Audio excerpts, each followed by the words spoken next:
Si vous avez un exemple avec quelque chose qui a été déposé au RNCB, un registre national des certifications professionnelles, mais vous pouvez très bien imaginer avoir un référentiel de compétences qui liste tout simplement les thématiques des compétences que vous désirez. Donc on les liste ici à travers notre solution, dans lequel on va retrouver du coup tout ce que vous avez besoin.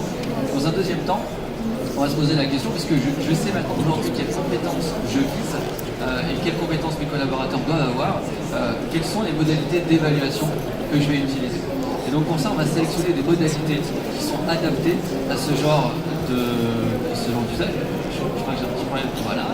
À travers, et donc ce que je propose dans un premier temps, c'est pour avoir un grand nombre de collaborateurs qui sont évalués, c'est d'avoir des tests automatisés en ligne. Et donc pour ça, on va avoir plusieurs modalités disponibles.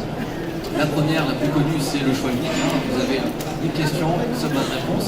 Les choix multiples qui permettent d'arriver à sélectionner plusieurs bonnes réponses. On peut retrouver également des éléments comme l'association. On va associer des concepts entre eux pour voir si la personne a compris et arrive à associer les bonnes idées entre elles.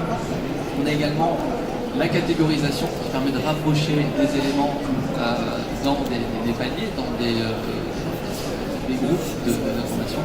L'ordonnancement qui vise à mesurer si le collaborateur arrive à respecter un processus ou une procédure qui est établie, qui serait peut-être normée.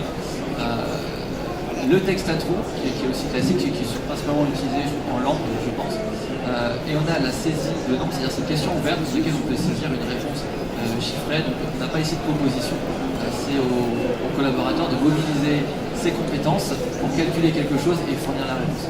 Alors je passais un petit peu vite sur la question double, qui est une modalité un petit peu particulière.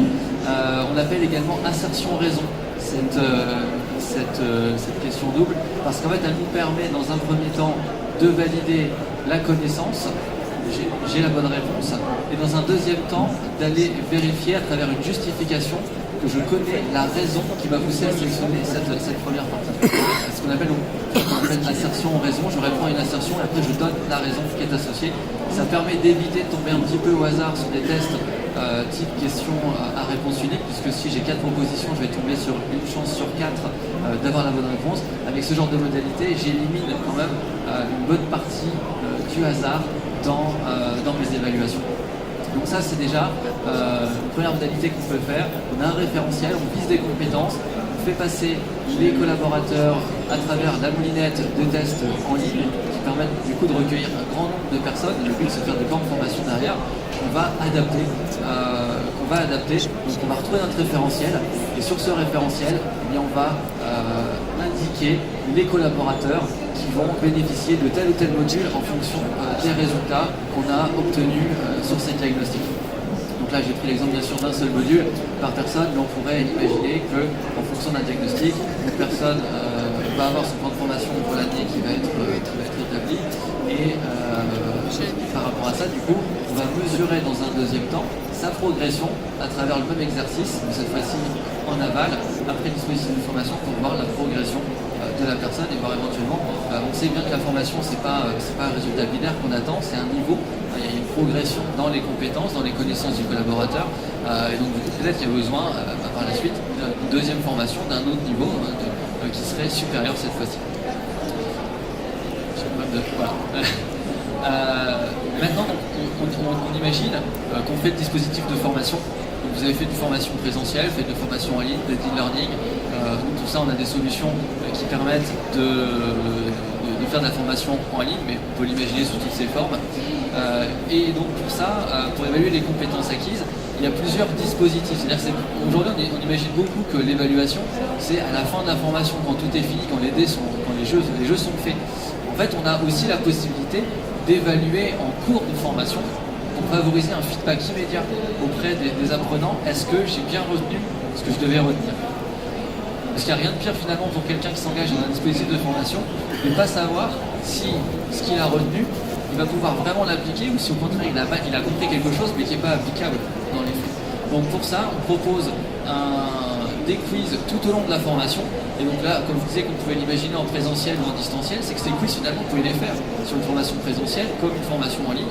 Il suffit tout simplement de mobiliser au niveau du groupe en présentiel, de poser la question et puis de voir un petit peu quelles sont les réponses. On peut imaginer pour ça que chacun note les réponses et puis les pourquoi si c'est à distance, avoir une approche en ligne qui va vous donner la réponse à la question et qui va vous expliquer pourquoi vous avez faux à cette question.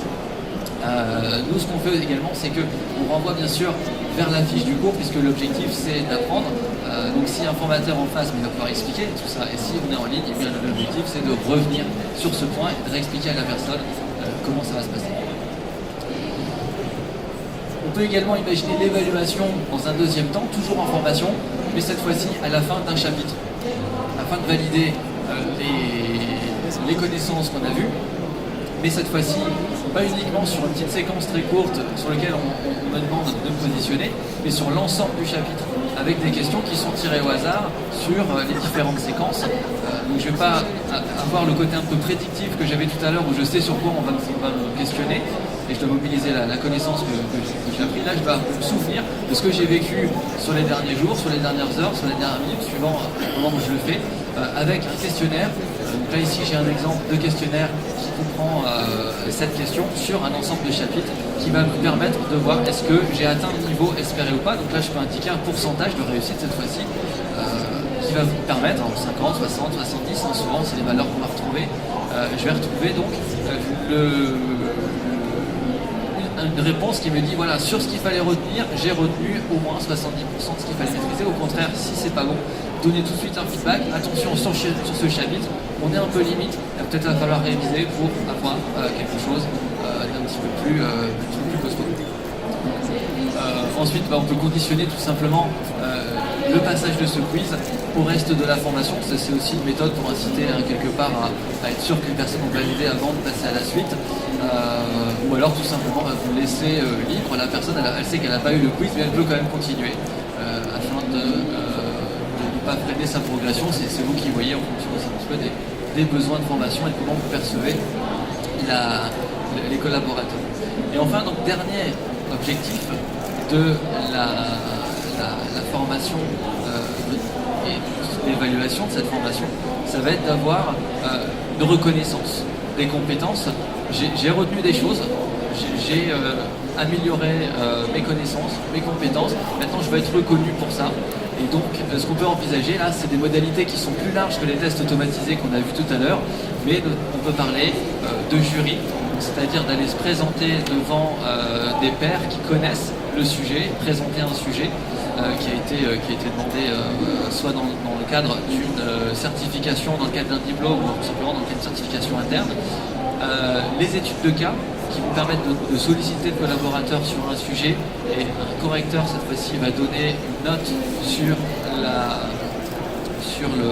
les travaux qui ont été fournis, ce qui permet d'être un bon complément sur les tests en ligne, puisque on va avoir cette fois-ci une évaluation qui va être humaine d'un travail particulier, ainsi que les tests en ligne automatisés qu'on a vus tout à l'heure, qui proposent de nombreuses modalités. Et donc tout ça, l'intérêt c'est de les combiner, c'est d'avoir un maximum de dispositifs en place pour avoir une évaluation qui soit la plus pertinente possible sur les compétences évaluées. Donc après, on peut refaire, du coup, une fois qu'on a fait cette évaluation, on va pouvoir donner un certificat qui soit interne ou qui soit déposé, qui va permettre au collaborateur d'afficher la compétence qu'il a obtenue. Ce qu'on suggère également, c'est de proposer un badge sur les réseaux sociaux, c'est-à-dire un lien vers une ressource en ligne qui montre cette ressource en ligne, elle fait objet d'un tiers de confiance. Quand on met sur son profil LinkedIn que j'ai tel certificat, tel diplôme même interne, on va cliquer sur ce lien, on va tomber sur votre certificat, ce qui permet aussi d'afficher que votre entreprise reconnaît les compétences des collaborateurs. Donc ça peut être intéressant pour diffuser ça et puis aussi donner de la valeur à ce titre. Nous aujourd'hui on a deux solutions qui sont dédiées au développement des compétences qu'on a présentées aujourd'hui. On a Learning Lab qui est un outil de formation qui permet, donc, comme je vous l'ai expliqué, de faire de la formation avec des quiz qui sont intégrés à plusieurs niveaux, ainsi qu'un outil d'évaluation sous toutes ses formes, diagnostic en amont, en aval, reconnaissance des compétences à travers des évaluations selon 10 modalités. Donc les tests en ligne ainsi que les deux modalités jury et études de cas qu'on avait vu un deuxième temps, et qui permettent, à travers une connexion avec un référentiel de compétences, de mesurer à l'origine mes besoins, de détecter les besoins des collaborateurs, de les former, de revenir sur un diagnostic qui permet de mesurer l'atteinte et enfin de reconnaître dans un deuxième temps la compétence qui va être acquise cette fois-ci.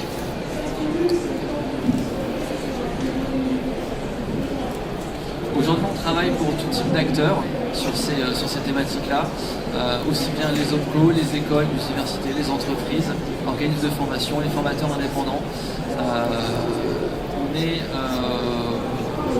L'interface et les fonctionnalités sont assez souples pour envisager, comme je vous l'expliquais tout à l'heure, le titre interne au titre déposé avec la reconnaissance d'un titre déposé diplômant par exemple titre LACP. Une dernière chose, si vous voulez tester nos solutions, vous avez cette adresse kero.fr/lt20 sur laquelle vous pouvez tester nos deux solutions, Majora et Learning Lab, pendant 15 jours de façon illimitée. Il n'y a pas d'engagement, il n'y a pas de carte bleue à saisir. Vous pouvez tester sur autant de modules de formation que vous voulez, avec autant de personnes que vous voulez. Il n'y a pas de contraintes durant cette démonstration. Si ça vous intéresse de voir un peu comment vous pouvez décliner cette approche, ce processus avec ces outils, n'hésitez pas, vous avez 15 jours pour le faire à partir du moment où vous inscrivez avec ce code sur le salon. Si vous avez quelques questions, du coup on a quelques minutes pour y répondre. Oui? Je vous en prie, vous avez une question? Oui? Merci, bonjour. Une question, vous avez parlé au tout début d'une cartographie des compétences. Donc voilà, je voulais savoir si ça consistait dans la liste que vous avez montrée à plusieurs reprises ou s'il y avait une autre représentation éventuellement visuelle. Nous aujourd'hui, effectivement, on représente cette cartographie sous forme de liste. Pourquoi? Parce qu'on va afficher en fait, et là c'était pas visible sur ma diapo parce que je voulais pas trop la surcharger, en fait on va indiquer un pourcentage sur chacune des lignes. Donc du coup on a sur des référentiels qui peuvent être assez longs généralement. Après vous pouvez faire un découpage comme vous voulez, c'est-à-dire que là on a quelque chose qui est assez long et vous pouvez en faire plusieurs référentiels qui représenteront des blocs de compétences différents. Vous n'êtes pas obligé de faire des listes qui sont assez importantes. Là, ce qui manque effectivement sur cet affichage, c'est d'avoir le pourcentage sur les branches les plus fines et les branches supérieures atteintes par les collaborateurs. Donc on a quand même quelque chose qui est chiffré, effectivement on n'en reste pas là avec des petites bulles qui reprennent les collaborateurs. Tout à fait. Est-ce qu'on a une autre question? Oui.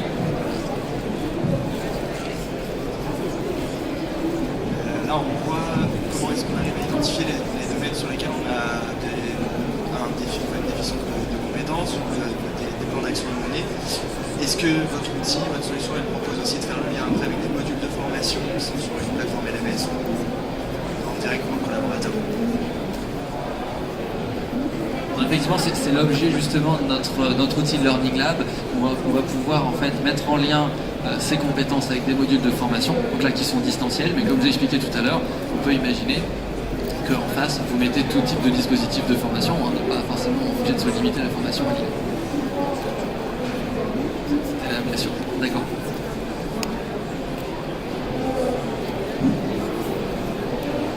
Pas d'autres questions? Non? Bon. Alors, si le sujet vous intéresse, pas tactile, les habitudes. Si le sujet vous intéresse, je vous invite à nous retrouver sur notre stand au village EdTech, juste à côté, le stand H90. Merci beaucoup, bon salon.